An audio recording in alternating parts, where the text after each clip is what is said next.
The sky above Ventari 9 was a strange green. Thick clouds moved slowly, like they were watching everything below. Riley stood near the edge of the shuttle, looking at the dark blue ocean that covered the planet. His helmet buzzed. "Commander, sensors are stable, oxygen levels okay, but..." The voice in his ear paused. "That water... it's glowing." Riley looked closer. He could see it now, soft, silver blue lights dancing just below the waves. It wasn't natural. Nothing about this place was. They had been warned. A message had come from the Galactic Council. Stay away from Ventari 9. Do not touch the waters. But Earth had ignored it. Commander Sarah Malik had explained it in the briefing. "We're not here to fight. We're here to understand. Why are they hiding this ocean?" The Thalkor, rulers of water-based technology, had kept this world secret for centuries. Their hydro-weapons waves that melted steel, storms that hunted ships were born here. Now Earth wanted answers. Riley and two others stepped into the landing pod. As the door opened, hot, wet air rushed in. The ocean was quiet, but it pulsed, like it was breathing. "Looks like it's alive," joked Harper, the engineer. Riley didn't laugh. "Let's keep it simple. In, scan, and out." They moved slowly across the sand, the water just meters away. Every few seconds, small waves curled toward them, then slid back as if waiting. Suddenly, the wind stopped. A low hum filled the air. "Readings." "Going crazy," said Harper, checking his device. "Something under us, big, moving." A massive shadow passed beneath the surface. Then silence. Riley's eyes locked on the glowing water. Something called to him, not with words, but a feeling. Cold and deep, he stepped forward. "Riley!" Sierra's voice screamed through the radio. "Do not go near the water." "That's an order." But he didn't stop. One more step and the water touched his boot. For a second, nothing happened. Then it shot upward like a hand, wrapping around his body, pulling him in. The last thing he heard was Harper shouting his name. Riley woke up in darkness, floating, breathing. He should be dead. But he wasn't. He opened his eyes. Around him was a glowing world of liquid tunnels and slow-moving lights. Strange symbols swam through the water like living ink. He moved. No, the water moved him toward something. A shape, a heart. A voice filled his mind, cold, ancient. "You are not ready." Then he was thrown out. He woke again, coughing on the sand. His suit was torn. But he was alive. Harper helped him up. "We thought you drowned, man. You were gone for 10 minutes. Sierra's voice cracked through the cum. "Get him back to the ship. Now." But Riley couldn't speak. Something had changed. He looked at his hand. Drops of glowing water rolled off his skin and didn't fall. They floated. And when he moved his hand, they followed. Back on the ship, the crew stared in silence. The doctor ran tests. This can't be real. His blood. It's reacting to the water particles. What does that mean?" Sierra asked. The doctor looked at Riley. "It means the water didn't reject him. It accepted him." The Council of Thalkor received the message a day later. A human had touched the sacred ocean. A human had lived. The high speaker rose from his throne of waves. "It has begun," he whispered. "The line has been crossed." In the silence of space, an ancient system came alive. Hydro weapons powered up. Living storms were born in the clouds. The galaxy was about to change. And it all started with a human who touched Forbidden's water... and survived. The warning came too late. It started on Europa Station, one of Earth's quiet water research labs orbiting Jupiter. The crew was small. Scientists, not soldiers. They weren't expecting war. "Commander Sierra, are you seeing this?" The voice from Europa crackled over the comms. "There's movement in space, like a wave." Sierra Malik leaned forward on the bridge of the Earthship Aegis. "A wave? In vacuum?" The screen lit up with footage. A silver-blue ripple moved. through space, heading toward the station. No fire, no heat, no sound, just water. Living water. And then it hit. Europa Station, vanished in seconds. The water didn't just destroy it, melted everything. Steel turned to dust. Lights blinked out. Lives were lost without a sound. Riley watched from the medical bay. His face was pale, his hands clenched. They're attacking. Sierra nodded. Her voice hard. The Thalkor didn't warn us. They're making a statement. A young officer spoke up. Commander, what do we do now? Sierra turned to him. We survive, we learn. And then we fight back. The next attack came fast. Outposts across the solar system, Luna Base, Titan Hub, Mars Field, each one felt a hydro strikes. Earth's defense systems weren't made for this. Every defense grid is failing, said the technician. Our lasers pass through their water. It's like shooting light into a river. The Aegis shook as a warning wave slammed into its shields. Riley, Sarah said, turning to him. You touched that ocean. You survived it. What are we missing? He didn't answer right away. Then he whispered, it wasn't just water. It was aware. It felt like it could see me. Sierra frowned. You're saying it's alive? No, Riley replied. I'm saying it's watching. They escaped the battlefield, barely. Earth Command recalled the Aegis to orbit, hoping for answers. The world was panicking. News channels across Earth asked the same question. Can humanity survive the Hydro War? In a hidden lab inside the ship, Riley sat strapped to a monitor. Scientists took blood, brain scans, and fluid samples. What are you looking for? He asked. Dr. Voss, head of Xenotech, replied, anything that connects you to them. You control water now. We think your body adapted, maybe evolved. Suddenly, the lights flickered. A cold breeze moved through the sealed lab. Voss froze. That's not possible. We're in space. The water in a nearby tank began to move slowly, forming shapes, words. He has awakened. We remember. Riley stared, heart racing. They're inside the ship. At that moment, the alarm screamed. The Aegis was under attack again, this time from inside. Liquid formed from the air vents. It twisted into spears and blades. Crew members fought with shock sticks, but the water slipped through armor and drowned systems. Sarah ran toward the bridge, shouting into her come, seal all decks, engage backup oxygen. Keep the core dry. The ship rocked violently. But then silence. Riley stood in the hallway, arms out. A swirling wall of water circled him, frozen in the air. He wasn't breathing hard. He was the eye of the storm. They're testing me, he said softly. They want to see if I'm one of them. Sierra arrived beside him. Well, are you? I don't know yet. Back on Earth, top commanders met in secret. Some wanted to surrender. Some wanted to flee. Only one suggestion made them all go quiet. What if we give them Riley? A general said. Maybe they'll stop. Sierra heard the plan through a private channel, her fist clenched. Over my dead body. She turned off the cum and looked. At Riley. We don't run. We fight smarter. He looked up. I think I can speak to them. You sure? No, he admitted. But I think they already hear me. They traveled to Neptune. A strange signal had been detected deep in its icy clouds. The Thalkor were gathering their thousands of bioships shaped like whales and serpents, swimming through space like it was water. Riley stepped into the launch bay. Alone, the shuttle door opened. He floated out in a small pod, hands raised. No weapons. Please, he said over the open cum. We don't want war, but we won't let you destroy us. A giant wave rose from a bioship. It moved fast, about to crush the pod. Riley lifted his hand. The wave froze. And then it broke. Into soft rain. On the Aegis, the crew watched in awe. Did he do that? One whispered. Sierra smiled. No, he became that.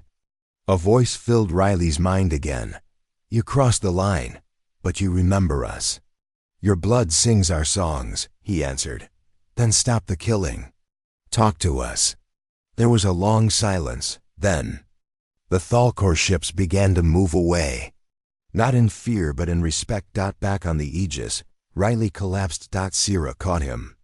What happened? He smiled weakly. We've got time now. But not peace. They paused the war, but they didn't end it. In the silence of space, Earth finally took a breath.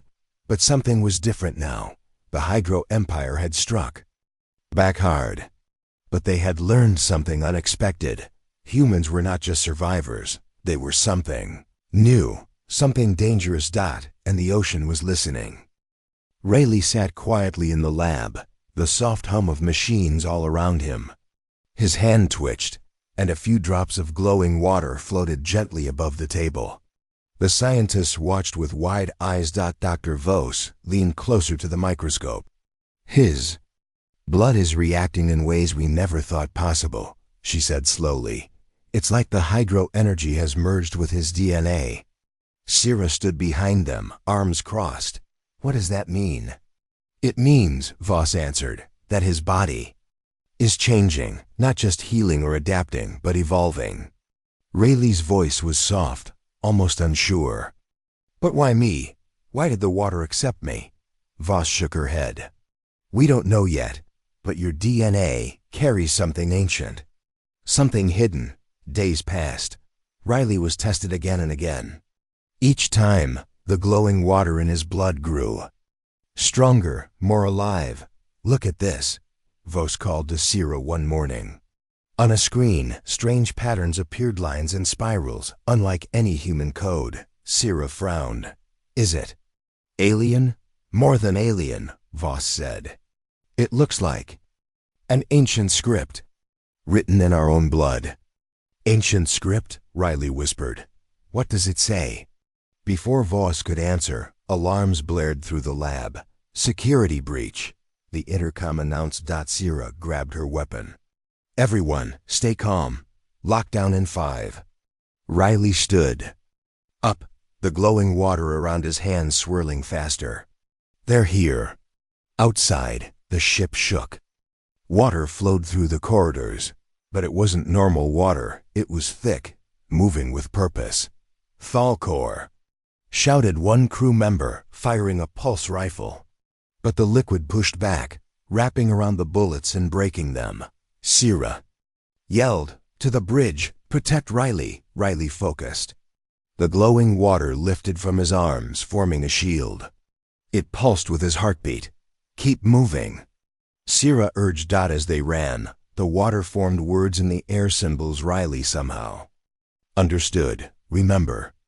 Once safe on the bridge, Riley gasped. There's something inside me, a memory. Or maybe a warning. Sierra looked at him. What kind of warning? Riley closed his eyes. The hydro weapons aren't just tools. They are alive. And they remember a time when humans and Thalkor were one people. Sierra blinked. That's impossible. Maybe not, Riley said. Maybe we share a past. And the war is about forgetting. Dr. Vos brought data from the DNA labs. I ran comparisons between human genomes and what we found in the hydro energy. There's a match. Very faint, but real. Sierra asked. How old is this connection? Millions of years, Vos answered. Before the galaxy's current empires. Before recorded history. Riley's eyes widened. We weren't just born on Earth. We were born from water. From them. Suddenly, the ship's screens flickered. An image appeared, an ancient hologram. It showed a blue planet covered in water with beings who looked both human and alien. The Thalkor ancestors, Vos whispered, and humans. Sierra's voice was cold. They created hydro weapons together. But something made them split. And now they fight. Riley stared at the hologram. That's why the water accepted me.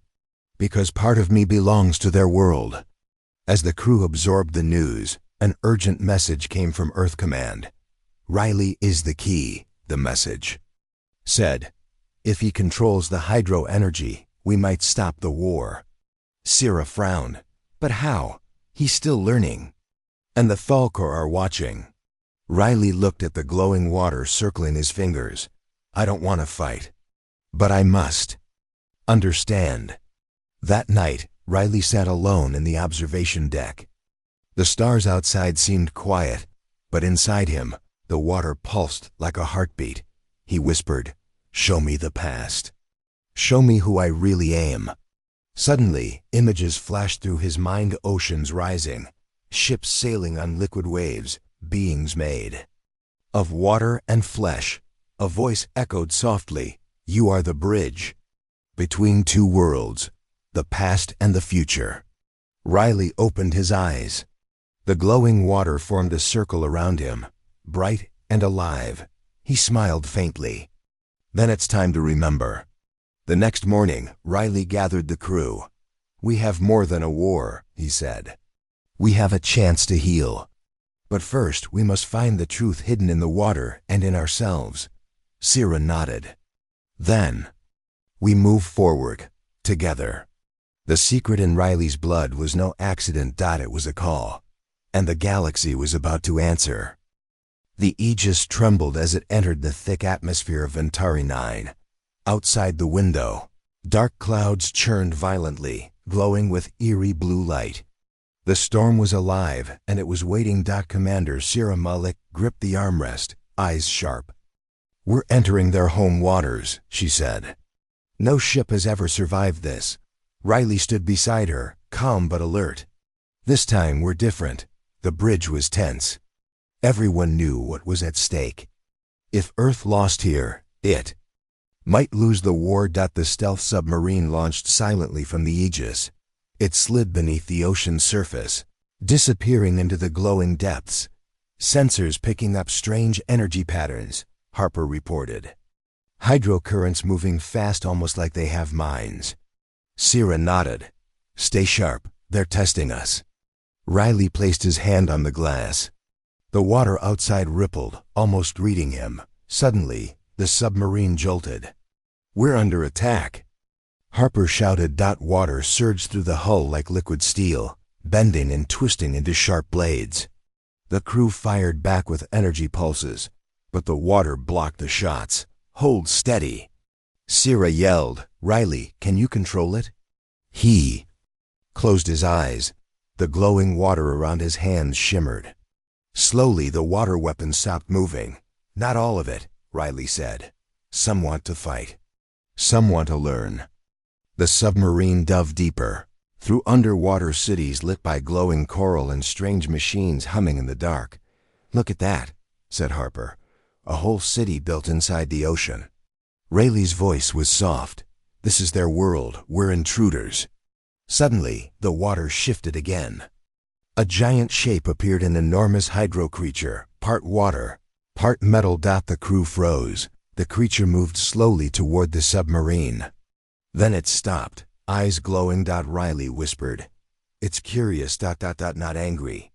The creature circled the sub, then touched the glass gently with a fin made of flowing water. Sira breathed out. "Maybe we're not enemies." The creature's eyes showed something like hope, but then alarms blared. More water weapons appeared, attacking from all sides. The peaceful moment shattered. "Prepare to fight," Sira shouted. "We can't let them destroy us here." Riley focused, sending waves of glowing water to block the attacks. The battle was fierce, metal and water, light and liquid, crashing against each other. Suddenly, the submarine shook hard. A water spear pierced the hull. "We're leaking," Harper yelled. "Hull integrity failing." Riley's hands glowed brighter. "Hold on, I'm trying to seal it." Slowly, the water around the spear melted away, sealing the hole with glowing liquid. Sira looked at Riley with new respect. "You're doing what no one else can," he nodded. "I'm part of their world now." The battle raged, but the crew fought with courage. Then, the hydro creature returned. It swam beside the submarine and sent a pulse through the water. The pulse stopped the fight. Sira whispered, "They're surrendering?" Riley smiled. "No, they're asking for peace." The submarine surfaced in a quiet bay, the storm calming. Around them. Sierra turned to Riley. You did it. You broke the surface, broke the war's walls. Riley looked out at the glowing ocean. This is only the beginning. Now we learn from each other. Back on the Aegis, the crew cheered. They had survived the impossible. Sierra spoke into the come. Earth, this is the Aegis. We have proof. The Thalkor are not just enemies. They are beings who want to be understood. A new chapter had begun. Ocean whispered secrets in glowing waves, and humans were ready to listen. The water was quiet now. Riley stood on the edge of a metal platform, staring into the deep blue below. They had landed the stealth submarine on the ocean floor of Antari 9, right above something strange, something old. Sensors showed a massive structure hidden beneath the sand. But the water, once alive and violent, now stood still. Like it was waiting. I don't like this silence, said Harper, checking his scanner. It feels wrong. Sierra moved beside Riley, her voice calm but tense. There's something down there. The readings are too clean. It's like it's hiding itself. Riley didn't respond. His eyes were locked on the glowing ripples. It's not hiding from us, it's calling. They suited up and prepared to dive. No one spoke during the descent. The deeper they went, the stranger it became. The water wasn't dark, it glowed from within, lighting their path with soft shifting symbols. What is that? Harper asked, pointing to the walls of a trench. The walls weren't natural. They were carved smooth, curved shapes, like tunnels made by something intelligent. Riley ran his hand along one of the carvings. A wave of memories rushed into his head. He gasped, "What did you see?" Sierra asked, grabbing his shoulder. He looked at her, confused but certain. A city, a long time ago, built underwater by us. They found the entrance to the buried structure, an enormous gate, covered in strange symbols that pulsed with familiar blue light. Sierra stared at them. That language, it looks like ancient human script. Harper shook his head. That's impossible. This place is older than Earth's first cities. No, Riley said quietly. It's not impossible. It means humans were here before. Long before. With a deep hum, the gate opened. No one touched it. The team entered the structure. Inside, the pressure changed. The air was breathable. Light glowed from the walls, and the floor was covered in glass panels showing moving images, memories stored in water.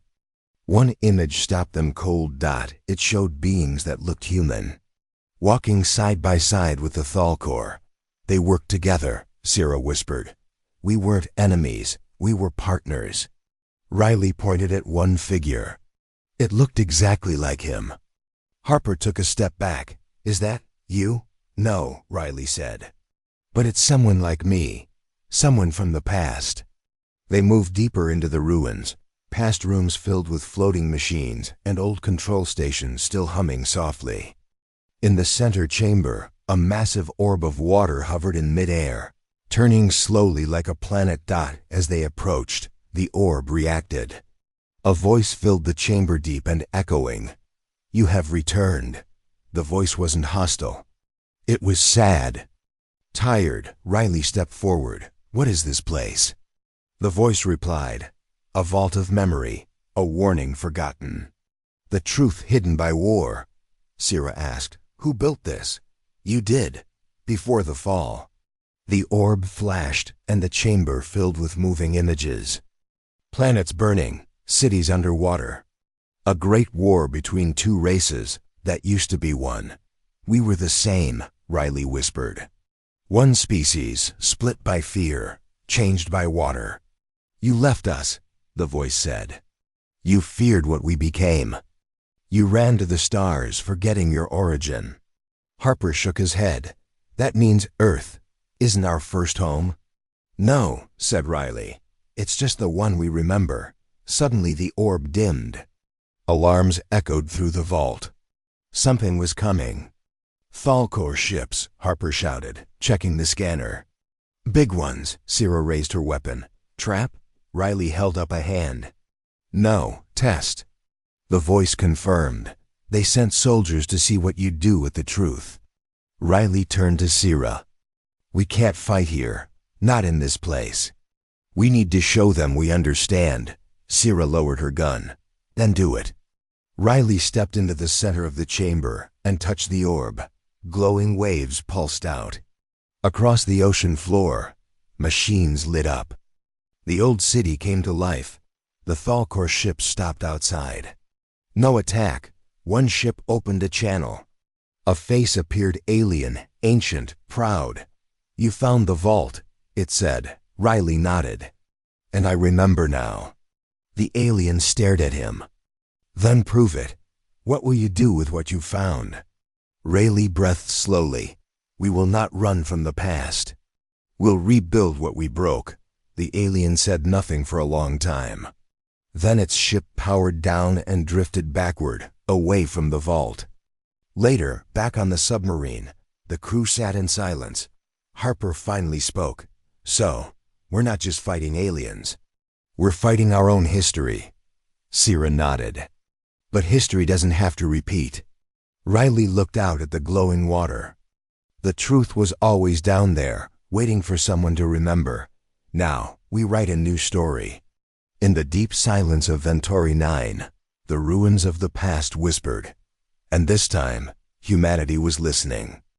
The news spread faster than any light-speed signal. The humans had entered the sacred waters of Vent RE-9. And lived. The galaxy, full of old and proud species, had watched the war between Earth and the Hydro Empire like spectators at a dangerous game. Many expected humanity to fall quickly. After all, no one had ever survived the wrath of the Thalkor. But now, everything had changed. High above a frozen moon, inside a dark satellite station, the Archon Council met in secret. Their bodies were tall and thin, their skin clear like glass, pulsing with light. The humans found the vault, whispered one elder. They survived the deep sea trials, another replied. They speak to the water, said a third. That should not be possible. They stared at a glowing image of Riley on the screen, arms stretched, glowing water orbiting him like rings. A fourth elder leaned forward. What if he is the link? The others said nothing, because in truth, they feared he was. Elsewhere, on a desert planet called Drogma, the warrior lords of the Harnack Empire watched the same footage in silence. They had fought hundreds of battles, crushed planets with firestorms, but they had never fought water. That moved like thought. One general growled, if Earth survives, they will not stop. Another spat on the ground. They have no empire, no fleets. Just one ship and one man. The warlord stood up. That one man is rewriting everything. That makes him more dangerous than all our weapons. On the other side of the galaxy, the tiny world of Solari was buzzing with news. Children watched holoscreens showing Riley calming the ocean. Teachers whispered that maybe humans were not savages. Maybe they were something old, something forgotten. In a small research lab, an old Solari scholar typed a message to the Galactic Council. It is time to tell the truth. We have seen the same water in our ancient records. Earth is not new, it is a return. Back aboard the Aegis, Riley sat quietly staring at the stars. He could feel it, something heavy in the air. Not fear but attention. They're all watching now, he said softly. Sira stood beside him. Let them watch. We're not hiding anymore. He turned to her. Do you think we're ready for what comes next? She didn't answer right away. Then she smiled. I think we were always meant to face it. A message came from Earth Command. It was simple but serious. Multiple alien empires have requested a ceasefire. Some want peace talks, others want answers. Sira raised her eyebrows. They're scared, Riley nodded. Not of us. Of the truth we found. The truth they all tried to bury. Later that day, the crew gathered in the observation chamber.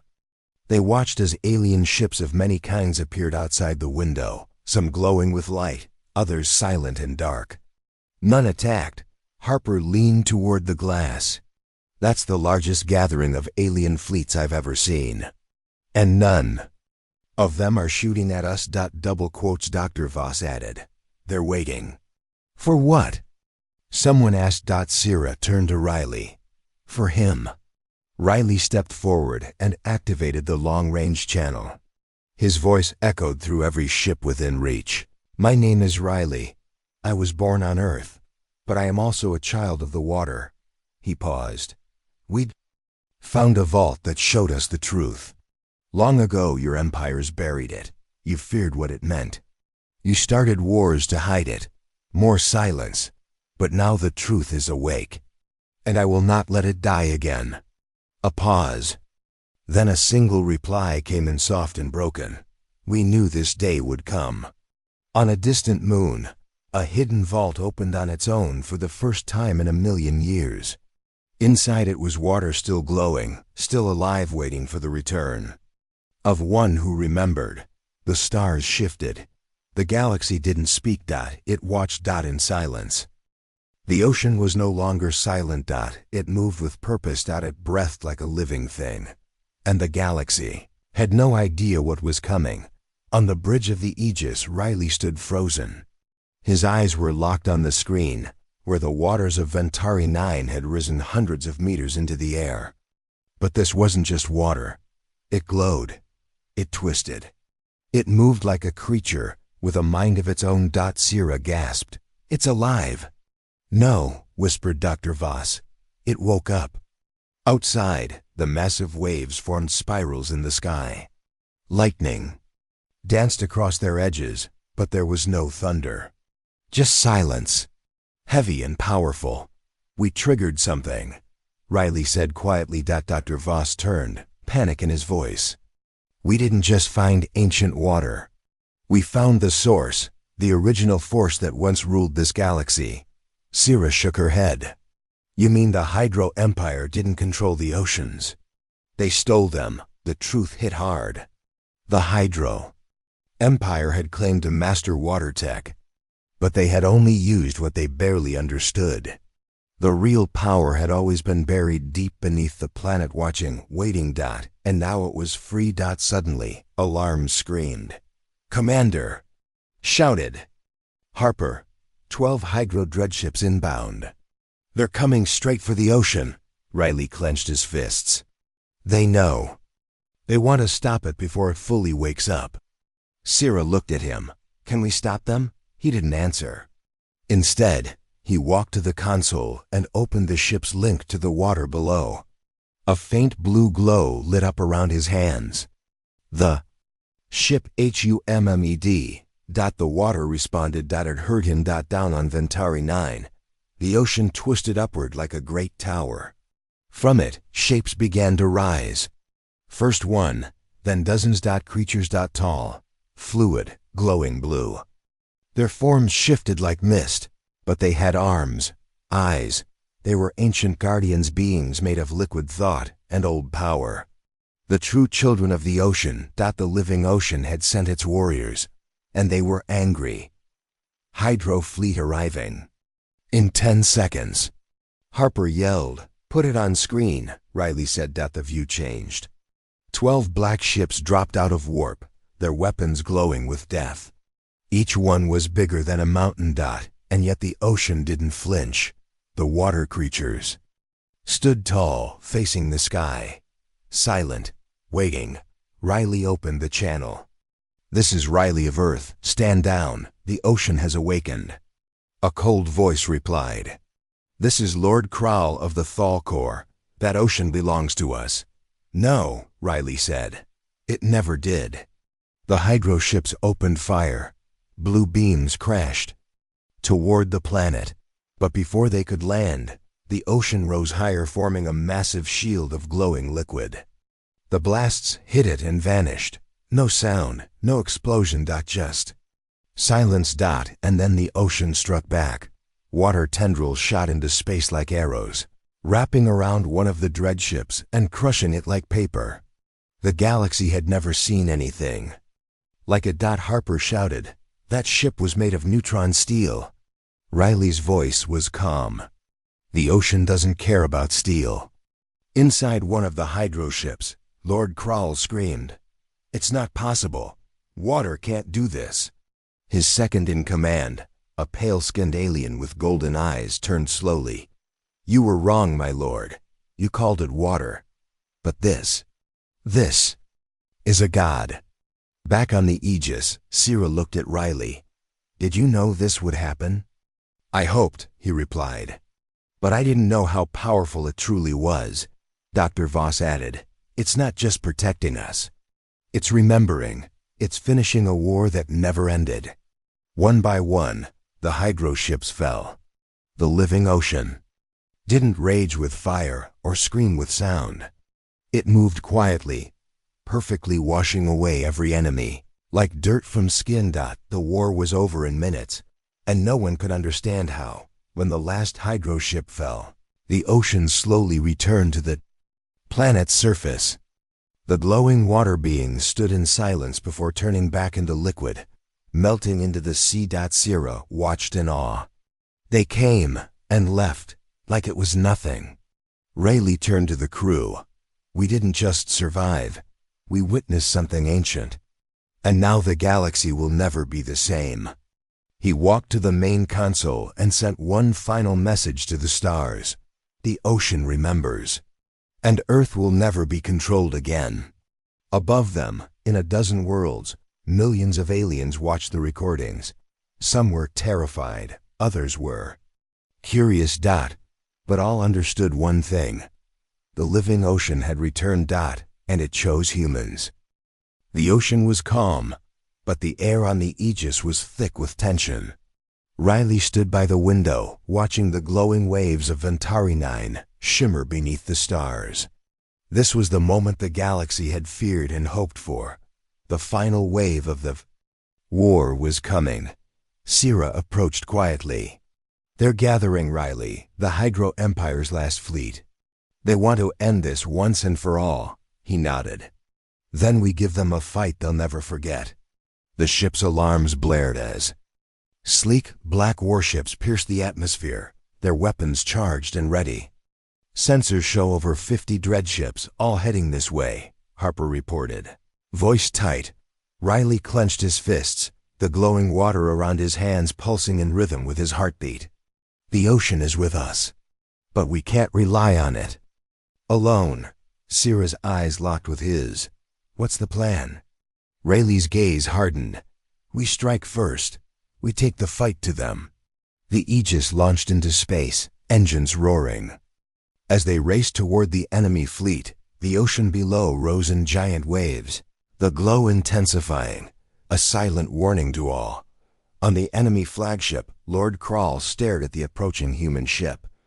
"This is their final stand," he hissed. "Crush them or drown them." The battle erupted instantly. Blue energy clashed with black steel, explosions painting the void with light and fire. But the ocean's power surged through Riley, giving him control over the raging waters. "Hold the line," Sira shouted. "Riley, now!" With a roar, Riley extended his hands. Massive waves shot from Ventari 9, twisting through space, striking enemy ships like living spears. The Hydro fleet faltered, ships breaking apart under the force. But Lord Krall was not done. He activated the last weapon, a dark wave of energy designed to erase everything. Riley's eyes widened. "It's the endgame." He focused all his power, calling on the ocean's ancient strength. The glowing water wrapped around him, then burst forward in a blinding surge. The dark wave met the ocean's light. Silence fell. When the light faded, the Hydro fleet was gone. Only the Aegis and the glowing ocean remained. Sira breathed heavily. "Did we win?" Riley looked at the calm sea below. "We did more than win. We changed the future." The galaxy watched in awe. Humanity had crossed the final line and emerged. Victorious not by weapons, but by remembering the ancient bond between water and life. The ocean whispered promises of peace, and the stars shone brighter than ever.